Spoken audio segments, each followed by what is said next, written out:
나는 평생 수많은 사람을 만났다. 젊어서 돈을 벌겠다고 밤을 새운 이도, 하루를 버티지 못하고 쓰러진 이도 있었다. 그들 사이에 결정적인 차이가 뭔지 아는가? 운이 아니었다. 재능도 아니었다. 습관이었다. 처음엔 사소했다. 오늘은 좀 쉴까? 이번 달엔 저축 말고 여행부터 가자. 그 한 번의 선택이 다음 달에도 그 다음 해에도 반복됐다. 그들은 조금씩 그러나 확실하게 가난해졌다. 나는 늘 이렇게 말했다. 사람은 습관대로 산다. 그리고 습관대로 망한다. 사업을 하며 깨달은 게 있다. 위기는 갑자기 오지 않는다. 오랜 시간 쌓인 나쁜 습관이 어느 날 한꺼번에 무너질 뿐이다.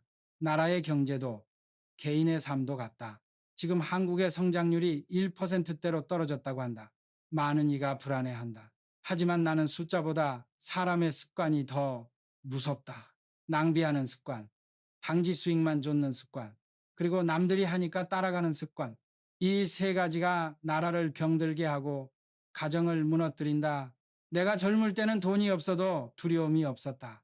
그때는 벌 수 있다는 희망이 있었기 때문이다. 지금은 돈이 넘쳐도 두렵다. 왜냐하면 사람들의 마음에서 배우는 습관이 사라졌기 때문이다. 습관은 눈에 보이지 않는다. 그러나 그것은 가장 강력한 운명이다. 매일의 선택이 결국 사람을 만들고 기업을 만들고 나라를 만든다. 나는 지금도 생각한다. 우리를 망치는 것은 위기가 아니라 위기를 부른 작은 습관 하나다. 그래서 오늘 나는 묻고 싶다. 당신의 하루는 어떤 습관으로 흘러가고 있는가? 아침에 눈을 뜰 때 당신은 어제와 같은 실수를 반복하고 있지 않은가? 인생의 운은 멀리 있지 않다. 습관을 바꾸는 순간 운도 따라온다. 나는 그것을 평생으로 증명했다. 가난에서 일어나 나라를 세운 것도 남들이 불가능하다고 한 일을 해낸 것도 모두 한 가지 습관 덕분이었다. 오늘은 어제보다 조금 더 나아지자. 그 단순한 마음이 나를 살렸고 그 마음이 없던 사람들은 결국 빚더미에 묻혔다. 이제 이야기의 시작이다. 나는 이 시대 젊은이들에게 말하고 싶다. 지금 당신이 가진 습관이 당신의 10년 뒤 통장 잔고를 결정한다는 것을 나는 늘 현장을 중시했다. 책상 위의 통계보다 사람들의 얼굴에서 경제를 읽었다. 그래서 이미 오래전에 알았다. 한국이 언젠가 일본의 길을 걷게 될 거라는 것을. 1990년대 초 일본은 세계가 부러워하던 나라였다. 거리에 넘쳐나던 네온사인, 가득 찬 백화점, 젊은이들의 얼굴엔 자신감이 있었다. 하지만 나는 그 빛 속에서 이상한 냄새를 맡았다. 이건 너무 조용하다. 경쟁이 사라진 경제는 이미 썩기 시작한 것이다. 그때 일본이 빠져든 것은 장기 불황이었다. 경제학자들은 정부 탓을 했고, 언론은 일본인의 저축 습관을 탓했다. 하지만 진짜 원인은 따로 있었다. 그들의 젊은이가 줄고 있었다. 기업이 아무리 돈을 벌어도 새로운 소비자와 일꾼이 사라지면 시장은 멈춘다. 노인이 늘어나면 돈은 쌓이지만 그 돈은 더 이상 돌지 않는다. 국가의 혈관이 막힌 것이다. 나는 일본을 보며 이건 곧 우리의 미래다라고 말했다. 사람들은 웃었다. 회장님, 우리는 다르지요. 우리에겐 열정이 있습니다. 하지만 열정은 숫자를 이기지 못한다. 인구는 냉정하다. 태어나는 아기가 줄어드는 순간 그 나라는 성장의 사다리를 잃는다. 유럽도 그 뒤를 따랐다. 프랑스, 독일, 이탈리아까지 모두 비슷했다. 생산 연령, 인구, 즉 일하고 소비하는 사람들의 수가 줄자 경제는 점점 식어갔다. 불과 16년 사이에 미국은 88% 성장했지만 유럽은 고작 8%에 머물렀다. 같은 자원을 가지고 다른 결과가 나온 것이다. 이 차이를 만든 것도 결국 사람이었다. 나는 이 이야기를 할 때마다 후배 경영인들에게 이렇게 말한다. 숫자는 인간이 만든다. 그러니 사람을 지키는 게 가장 큰 경제 정책이다. 지금의 한국이 딱 그 길목에 서 있다. 이제 막 생산 연령 인구가 줄기 시작했다. 청년은 줄고 노인은 늘어난다. 경제 성장률은 1%대를 오르내리며 흔들린다. 그런데 사람들은 여전히 주가와 집값만 본다. 그건 마치 배가 침몰하는데 갑판의 페인트 색깔을 바꾸는 것과 같다. 나는 기업을 키울 때 항상 미래를 숫자로 계산했다. 하지만 마지막엔 늘 같은 결론이었다. 사람이 줄면 성장도 줄어든다. 이제 우리는 숫자와 싸워야 하는 시대에 들어섰다. 한때 세계가 부러워하던 성장률, 그건 다시 돌아오지 않는다. 이제 남은 건 줄어드는 세상에서 어떻게 살아남을 것인가 하는 문제다. 나는 그 답을 이미 알고 있다. 습관과 사람, 그 둘을 바꾸지 않으면 아무리 돈을 찍어도 나라는 부자가 되지 못한다. 사람이 줄면 일자리가 많아질 거라 생각하겠지. 하지만 현실은 그 반대다. 나는 평생을 일자리 만드는 일로 살았다. 공장을 세우고 배를 만들고 길을 닦았다. 그 과정에서 한 가지 분명히 알았다. 사람이 줄면 시장도 줄어든다. 공장은 사람이 있어야 돌아간다. 하지만 시장이 없으면 돌아갈 이유가 없다. 요즘 젊은이들이 일자리를 못 구하는 이유가 여기에 있다. 단순히 일터가 없는 게 아니다. 일터를 돌릴 시장이 사라진 것이다.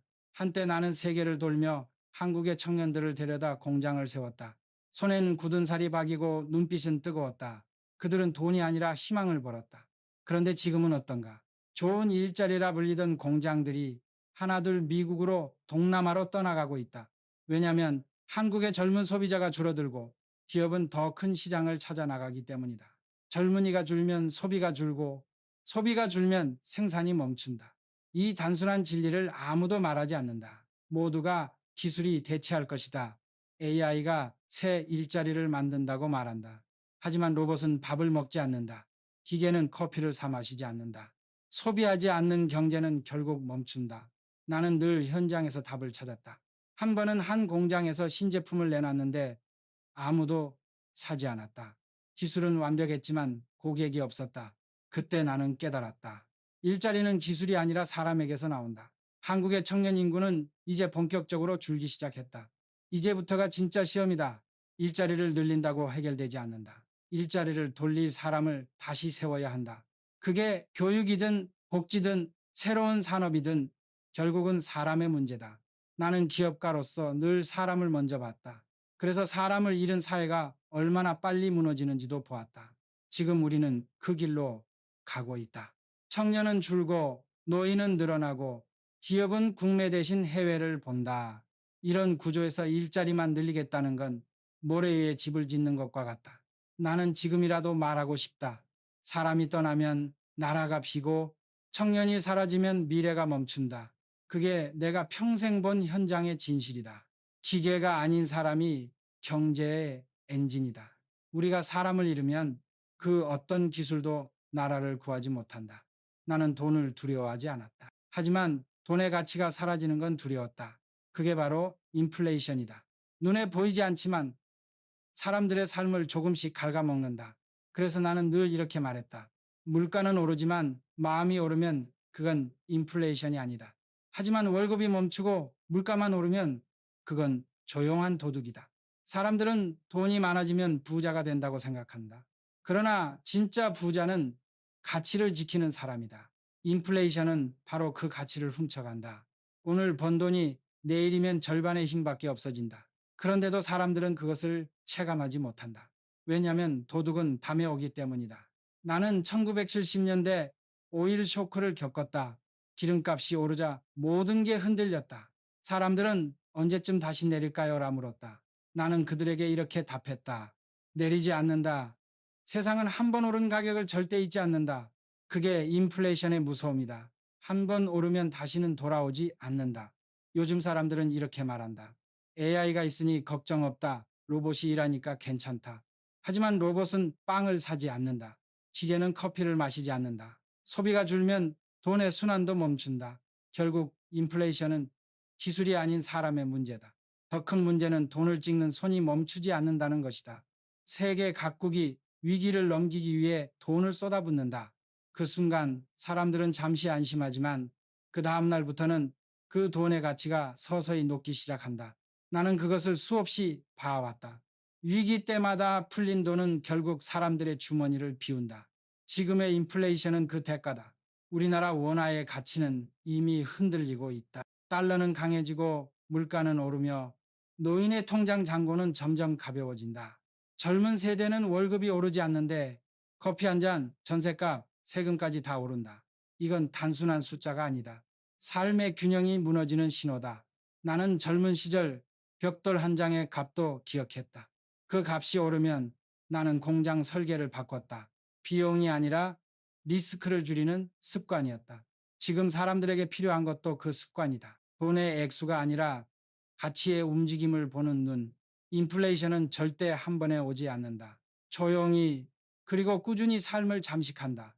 오늘 점심값이 어제보다 조금 비싸졌다면 그건 이미 시작된 것이다. 나는 경영을 하며 수많은 위기를 견뎠지만 진짜 두려운 적은 전쟁이 아니었다. 그건 바로 보이지 않는 도둑, 인플레이션이었다. 그것은 우리 모두의 주머니에서 희망을 훔쳐간다. 그래서 나는 오늘도 같은 말을 남긴다. 돈을 버는 것보다 가치를 지키는 법을 배워라. 그게 부자의 시작이고 가난에서 벗어나는 유일한 길이다. 나는 배를 만들고 다리를 세우고 땅을 깎으며 자랐다. 그 모든 일에는 공통된 진리가 있었다. 싸움은 끝나지 않는다. 단지 무대가 바뀔 뿐이다. 지금의 경제도 마찬가지다. 세계화라는 전장은 이제 막을 내리고 새로운 싸움이 시작되었다. 한때 세상은 열려 있었다. 값싼 원자재와 값싼 노동력, 그것이 기업을 살찌우고 나라를 부자로 만들었다. 그 덕분에 40년 동안 인플레이션은 억눌렸다. 모두가 풍요로워졌다고 믿었다. 하지만 그건 착각이었다. 값싼 세상은 빚으로 만들어진 환상이었다. 이제 미국은 자국의 공장을 되찾고 유럽은 자국의 일자리를 보호한다. 세계화의 문이 닫히면서 그동안 싸게 사던 물건들은 더 이상 싸지 않다. 철강, 석유, 식량, 모든 게 비싸졌다. 그 순간 인플레이션은 다시 깨어났다. 나는 이런 세상을 역풍의 시대라 부른다. 한때 바람이 우리를 밀어줬지만 이제는 그 바람이 정면에서 불어온다. 그 바람을 피하려는 기업은 망하고 그 바람을 맞으며 나아가는 기업만이 산다. 내가 현대를 일으킬 때도 그랬다. 세계의 문은 닫혀 있었고 돈은 없었다. 하지만 나는 두려워하지 않았다. 문이 닫히면 나는 벽을 뚫었다. 남들이 불가능하다고 할 때 나는 그럼 해보자고 했다. 그게 나를 살린 습관이었다. 지금의 젊은 세대에게도 말하고 싶다. 이제 세계화의 시대는 끝났다. 다시는 값싼 세상은 오지 않는다. 그러니 싸움을 피하려 하지 말고 싸움의 법칙을 바꿔라. 이제는 더 많이 가지려 하지 말고 더 깊게 만들어야 한다. 단순한 복제가 아니라 새로운 창조로 나아가야 한다. 나는 사업을 하며 늘 두 가지 질문을 던졌다. 지금 세상이 어떻게 변하고 있는가? 그리고 그 변화 속에서 나는 어디에 서 있는가? 이 두 질문을 잃으면 기업도 개인도 길을 잃는다. 세계화의 끝은 위기가 아니다. 그건 단지 새로운 시대의 초대장이다. 남이 만들어준 길이 사라졌다면 이제 스스로 길을 내야 한다. 삽을 들고 손을 더럽혀서라도 나는 믿는다. 한국은 여전히 길을 낼 힘이 있다. 문제는 방향이 아니라 용기다. 싸움은 피하는 것이 아니라 견디는 것이다. 그게 내가 평생 배운 진리였다. 세상이 닫힐수록 사람은 더 크게 열린다. 그리고 그 사람만이 다음 시대의 주인이 된다. 나는 평생 땅 위에서 살았다. 땅을 사고 다리를 놓고 그 위에 도시를 세웠다. 그래서 누구보다 잘 안다. 집값이란 건 믿음으로만 버티는 탑이라는 것을 사람들은 늘 말했다. 부동산은 절대 안 떨어진다. 하지만 나는 그 말을 들을 때마다 고개를 저었다. 모든 건 오르기도 내리기도 한다. 다만 사람들의 믿음이 꺾이는 순간 그 하락은 언제나 생각보다 빨랐다. 집값은 단순한 숫자가 아니다. 그건 심리의 온도다. 돈을 버는 사람들은 숫자를 보지만 망하는 사람들은 분위기만 본다. 이게 부동산의 잔인한 진실이다. 나는 건설 현장에서 수없이 봤다. 벽돌 하나의 값이 오를 때마다 누군가는 웃고 누군가는 무너졌다. 그래서 나는 언제나 말했다. 건물을 세우기 전에 시장을 먼저 세워라. 요즘 사람들은 집을 삶의 터전이 아니라 수익의 수단으로 본다. 그러니 인플레이션이 오면 모두가 같은 방향으로 뛰어든다. 이건 물가가 올랐으니 집값도 오른다. 하지만 그건 절반만 맞는 말이다. 인플레이션이 마일드할 때, 즉 서서히 오를 때는 부동산이 유리하다. 그러나 인플레이션이 폭발하면 중앙은행은 반드시 금리를 올린다. 그리고 그 순간 시장은 무너진다. 왜냐하면 부동산의 가장 큰 적은 돈줄의 긴축이기 때문이다. 나는 수없이 봐왔다. 성공한 사람들은 시장이 과열될 때 항상 먼저 빠져나왔다. 그들은 탐욕보다 흐름을 믿었다. 반면 망한 사람들은 마지막까지 버텼다. 그들은 현실보다 욕망을 믿었다. 한국의 집값은 오랫동안 오르기만 했다. 사람들은 그것을 법칙이라 착각했다. 하지만 그것은 돈을 너무 많이 찍었기 때문이었다. 그 돈이 풀리면 다시 집값은 오른다. 그러나 돈이 막히면 그 믿음도 함께 무너진다. 나는 젊은 시절 늘 땅을 밟으며 배웠다. 땅은 사람을 속이지 않는다. 하지만 사람은 땅을 과신한다. 이 차이를 아는가 모르는가, 그게 인생의 승패를 가른다. 이제 나는 이렇게 말하고 싶다. 집은 당신의 삶을 지탱해야지 당신의 인생을 짓누르면 안 된다. 한 채의 집이 당신의 꿈을 앗아간다면 그건 집이 아니라 족쇄다. 그러니 부동산을 믿지 말고 자신의 판단을 믿어라. 집값은 오를 수도 내릴 수도 있다. 하지만 당신의 생각과 습관이 변하면 어떤 시장에서도 버틸 수 있다. 진짜 부자는 집을 사는 사람이 아니라 시장을 읽는 사람이다. 나는 돈을 흐름이라고 생각했다. 돈은 돌 때 가치가 생긴다. 하지만 요즘 세상은 돈을 돌리기보다 찍어낸다. 그게 나라에 시작된 병이다.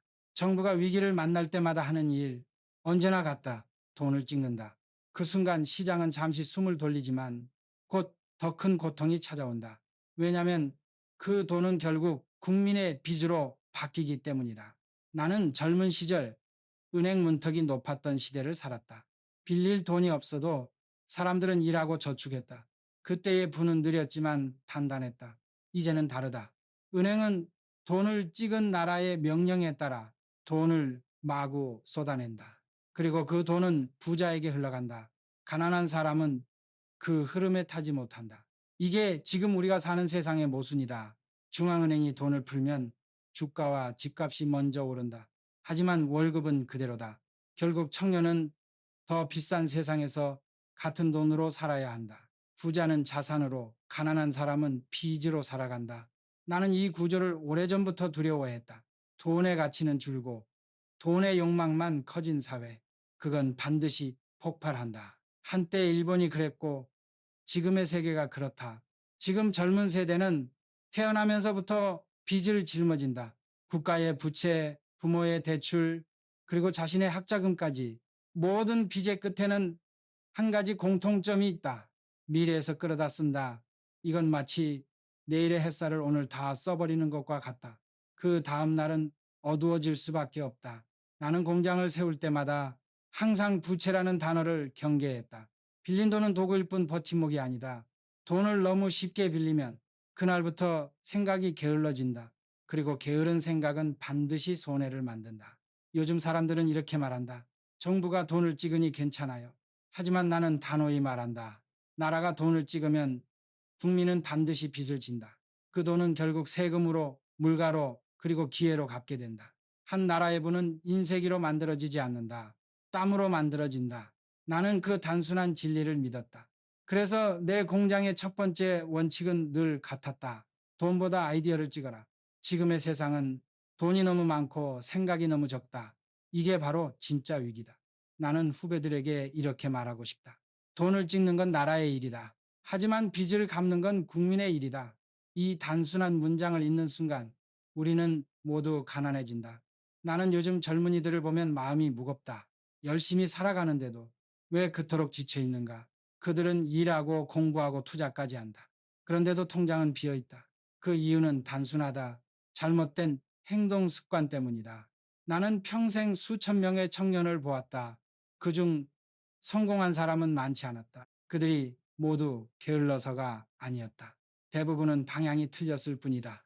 그리고 그 방향을 틀게 만든 건 세 가지 습관이었다. 첫째, 단기 수익에 목숨 거는 습관. 하루에 몇 퍼센트 올랐는지 떨어졌는지에 따라 기분이 오르내린다. 이건 투자가 아니라 도박이다.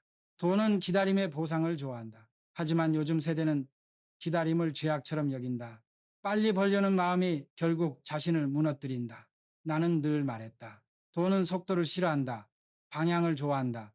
둘째, 남의 성공을 그대로 따라하는 습관. SNS 속 화려한 차, 높은 건물, 그 모든 건 누군가의 시간과 고통 위에 세워진 결과다. 하지만 젊은이들은 결과만 보고 시작한다. 그러니 출발선부터 길을 잃는다. 내가 회사를 세울 때 누구의 흉내로 성공한 적은 단 한 번도 없었다. 남의 길을 걷는 사람은 남의 운명을 산다. 자신의 길을 만든 사람만이 주인이 된다. 셋째, 해지할 수 없는 상품에 미래를 맡기는 습관. 보험, 장기저축, 코인, 부동산, 이 모든 걸 안전하다며 목돈을 묶어둔다. 하지만 세상에 절대 안전한 건 없다. 진짜 안전은 유연함 속에 있다. 언제든 방향을 바꿀 수 있어야 한다. 그게 살아남는 기술이다. 이 세 가지 습관은 모두 두려움에서 나온다. 빨리 벌지 못할까 두려워서, 남보다 뒤처질까 두려워서, 잃을까 두려워서. 하지만 두려움을 줄이는 방법은 단 하나다. 공부하는 습관. 돈보다 배움을 먼저 쫓는 사람은 결국 돈에게 쫓기지 않는다. 나는 젊은 시절 하루에 3시간밖에 자지 않았다. 일하기 위해서가 아니라 배우기 위해서였다. 세상은 변하고 있었고 나는 그 변화를 따라가야 했다. 그 덕분에 망하지 않았다. 지금의 2030세대에게 말하고 싶다. 너무 조급해하지 마라. 돈은 한순간에 벌어지지 않는다. 하지만 방향을 제대로 잡으면 속도는 반드시 따라온다. 단타, 모방, 맹신, 이 세 가지를 버려라. 그 순간 당신은 이미 절반은 성공한 것이다. 나는 늘 이렇게 말했다. 빨리 가려면 혼자 가도 된다. 하지만 멀리 가려면 습관을 바꿔라. 나는 평생 복리후크리의 힘을 믿었다. 은행 이자를 말하는 게 아니다. 그건 삶의 법칙이다. 작은 노력이 쌓이고 그 위에 또 쌓일 때 그건 단순한 합이 아니라 성장의 곱이 된다. 사람들은 늘 큰 돈을 꿈꾼다. 하지만 큰 돈은 갑자기 오지 않는다. 복리란 건 느리게 오지만 절대 사라지지 않는 손님이다. 그래서 나는 젊은 시절부터 작은 이익이라도 결코 가볍게 넘기지 않았다. 오늘 번 100원은 내일의 1000원이 될 수 있었기 때문이다. 나는 직원들에게 늘 이렇게 말했다. 돈은 하루만 벌면 사라진다. 하지만 신용은 매일 벌면 복리로 불어난다. 이게 내 인생의 진짜 공식이었다. 요즘 젊은 세대는 단기 수익에 너무 익숙하다. 주식이 오르면 환호하고 떨어지면 절망한다. 하지만 그들은 묻지 않는다. 내가 성장하고 있는가?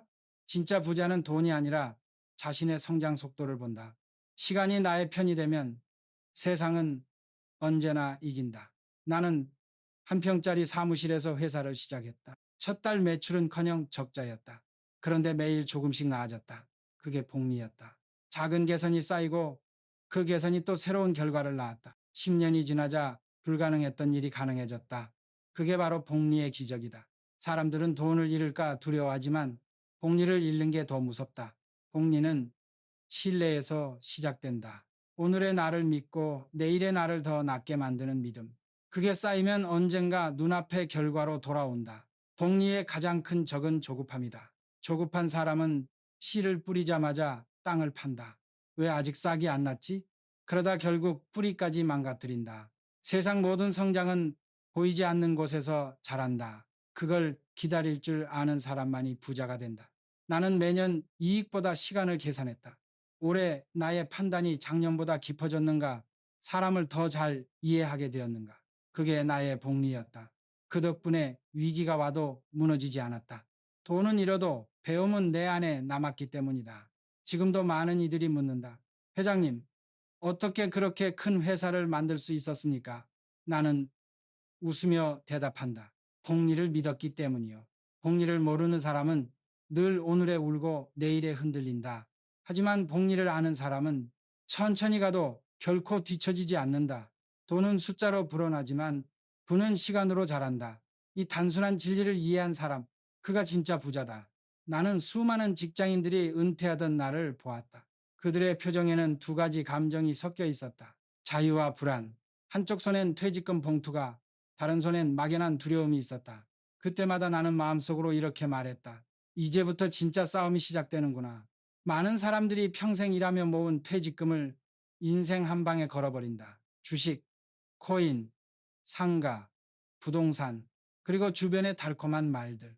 이건 안전합니다. 매달 수익이 나옵니다. 그 말 뒤에는 항상 함정이 있었다. 퇴직금은 마지막 기회가 아니다. 그건 마지막 연료다.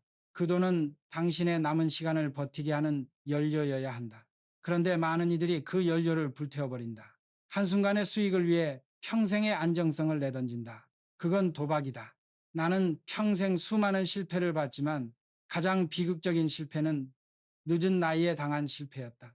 젊을 땐 다시 일어나면 된다. 하지만 나이가 들면 시간이 당신을 기다려주지 않는다. 퇴직 후의 돈은 늘리는 돈이 아니라 지키는 돈이다. 그 돈이 있으면 마음이 편하고 그 돈이 없으면 하루하루가 불안해진다. 나는 그것을 심리의 배당이라 부른다. 돈이 주는 진짜 수익은 마음의 평화다. 요즘엔 고수익 상품이라는 말이 넘친다. 하지만 나는 이렇게 말하고 싶다. 높은 수익률 뒤에는 높은 후회가 있다.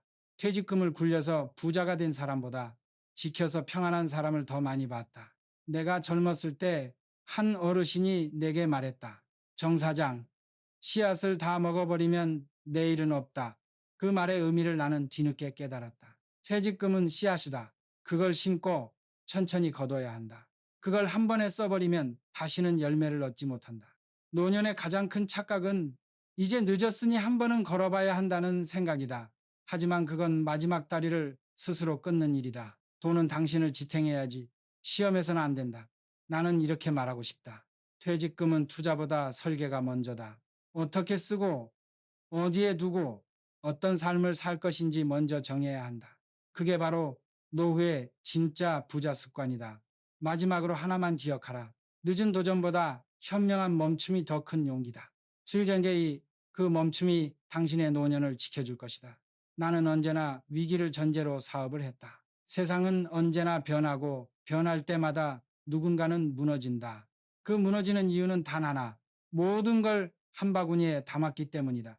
나는 삼성상해를 막 세웠을 무렵 갖고 있던 돈의 절반은 현금으로 나머지는 재고와 거래처 신용으로 나누었다. 그때부터 내 철칙은 하나였다. 돈은 흩어야 산다. 요즘 사람들은 한쪽에 몰아넣고 싶어 한다. 모두가 주식에 뛰어들면 주식으로, 코인에 몰리면 코인으로, 부동산이 뜨면 대출까지 받아집을 산다. 하지만 그건 불안한 시대일수록 가장 위험한 행동이다. 나는 세 가지 원칙을 늘 지켜왔다. 첫째, 절반은 달러로 지켜라. 우리 원화는 언제나 세계의 파도에 흔들린다. 세계 정세가 불안할수록 달러는 방패가 되어준다. 내가 기업을 키울 때도 늘 수입 대금은 달러로 쌓아두었다. 그건 투자가 아니라 방어였다.